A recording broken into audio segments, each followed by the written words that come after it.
سوات کی جنت نظیر وادی عملاً طالبان کے قبضے میں آ چکی تھی۔ وہاں کے لوگوں کے کیا مسائل ہے، پاکستانی میڈیا اس سے تقریباً بالکل بے خبر تھی، لیکن بین الاقوامی نشریاتی ادارے BBC سے روزانہ کی بنیاد پر سوات کے حوالے سے خبریں نشر ہو رہی تھی، جس میں بنیادی کردار سوات سے تعلق رکھنے والی ایک لڑکی گل مکئی کا تھا۔ گل مکئی روزانہ کے حساب سے BBC کو ڈائری بھیجتی اور دنیا کو طالبان دور میں سوات کے شب و روز کی زندگی سے آگاہ کرتی۔ ایک سال بعد جب پاکستانی فوج نے سوات سے طالبان کا خاتمہ کیا تو نیو یارک ٹائم کے صحافی ایڈم بی ایلک نے اسی لڑکی گل مکئی پر ایک ڈاکومنٹری بنائی۔ گل مکئی کے فرضی نام سے ڈائری لکھنے والی اس لڑکی کا اصل نام ملالہ تھا اور وہ سوات کے مقامی اسکول ٹیچر ضیاء الدین یوسفزئی کی بیٹی تھی۔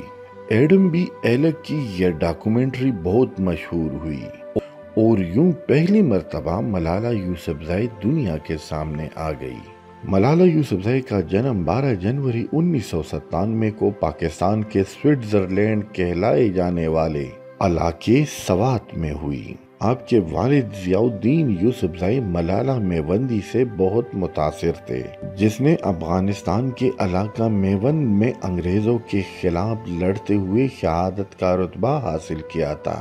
بس اسی نسبت سے ضیاء الدین یوسفزئی نے اپنی بیٹی کا نام ملالہ رکھ دیا۔ ضیاء الدین یوسفزئی کا چونکہ اپنے اسکولوں کا ایک نیٹ ورک تھا، اس لیے ملالہ یوسفزئی نے اپنے والد کے قائم کردہ ایک اسکول میں داخلہ لے لیا۔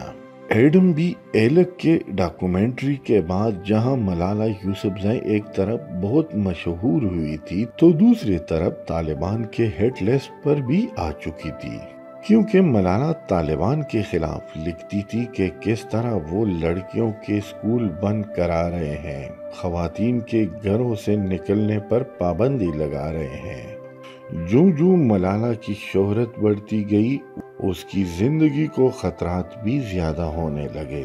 انہیں طالبان کی جانب سے قتل کی دھمکیاں ملنے لگیں۔ 2012 کے موسم گرما میں طالبان رہنماؤں نے بیک زبان ملالہ کے قتل کا منصوبہ بنا لیا۔ 9 اکتوبر 2012 کی صبح جب ملالہ اسکول جانے کے لیے وین میں بیٹھ گئی تو مسلح طالبان نے وین پر حملہ کر دیا۔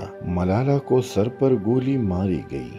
حملے میں ملالہ کی 2 سہیلیاں کائنات اور شازیہ بھی زخمی ہوئیں۔ حملے کے بعد ملالہ کو ہیلی کاپٹر کے ذریعے پشاور کے فوجی ہسپتال منتقل کر دیا گیا۔ 3 گھنٹے کے طویل آپریشن کے بعد ڈاکٹروں نے ان کی ریڑھ کی ہڈی کے قریب سے گولی نکال لی۔ بعد میں ان کو علاج کے لیے کوئین الزبتھ ہسپتال انگلینڈ لے جایا گیا۔ 17 اکتوبر 2012 کو ملالہ ہوش میں آئی اور ان کا علاج کارگر ثابت ہونے لگا۔ ہسپتال سے فراغت کے بعد انہوں نے برطانیہ میں قیام کا فیصلہ کر لیا اور وہاں اپنی پڑھائی کا ادھورا سلسلہ شروع کیا۔ 12 جولائی 2013 کو اقوام متحدہ کے عالمی یوم خواندگی کے موقع پر خطاب کیا۔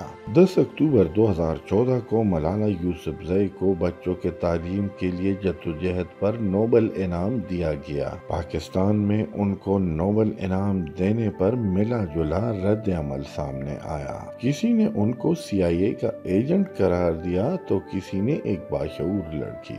ملالہ یوسفزئی کے بارے میں آپ دوستوں کی کیا رائے ہیں؟ آپ کمنٹ کر کے ہمیں بتائیں۔